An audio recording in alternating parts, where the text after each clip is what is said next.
Hey everyone, welcome back to the studio. This is part one of a special piece on some beautiful French repousse flower elements that we're making for the centerpiece of a beautiful railing sample for a project in New York City.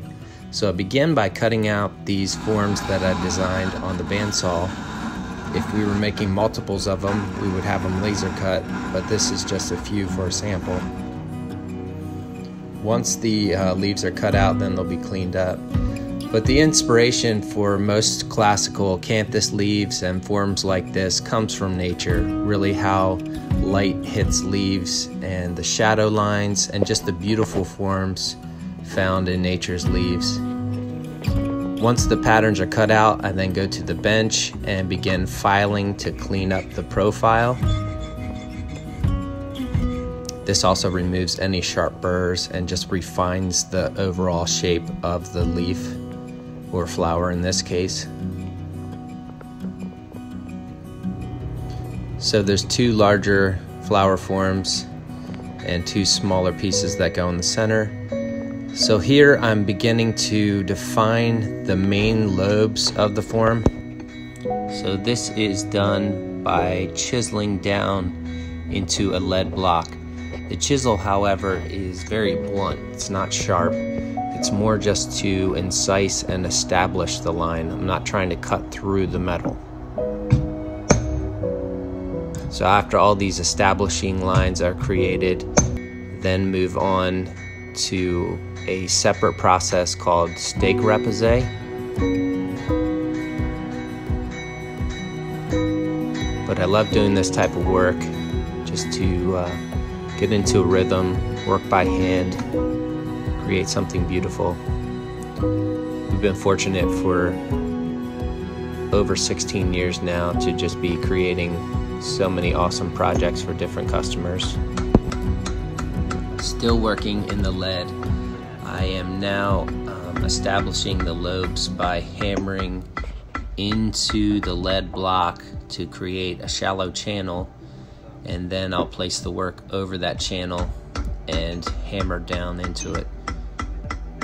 This is raising the metal and causing it to become much more three-dimensional than just the flat sheet it started out as. It really begins to take on a whole life through this process. Many different hammers are used to get the shape that is required.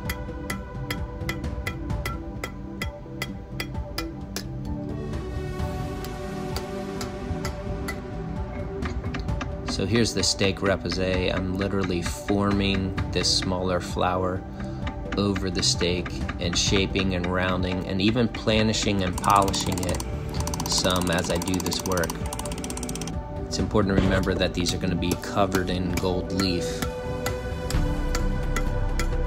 So we want the final form to be showing some of the handwork but still kind of polished. We call that planishing, which literally means hammer polishing.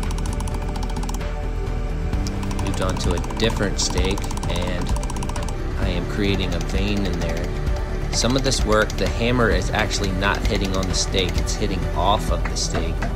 And the stake in the process is kind of stretching over and raising those veins into the sheet metal.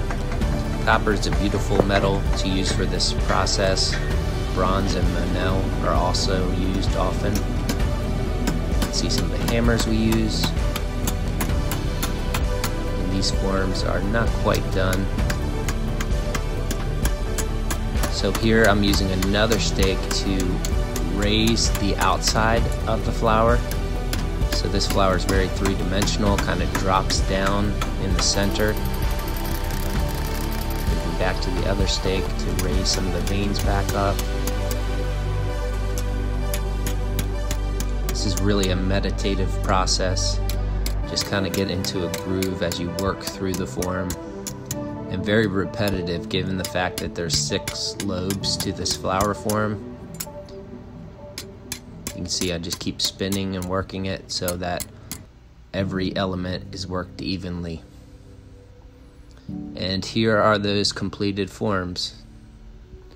There's also a beautiful center rosette detail that Andrew is going to craft. The center rosette forms the bolt and nut that holds this onto the railing. Since the flower was 6 lobes, we divided it into 3 parts and added a beautiful little sea scroll detail. The gilding will be part 2 of this and attaching to the railing. Thank you for joining us.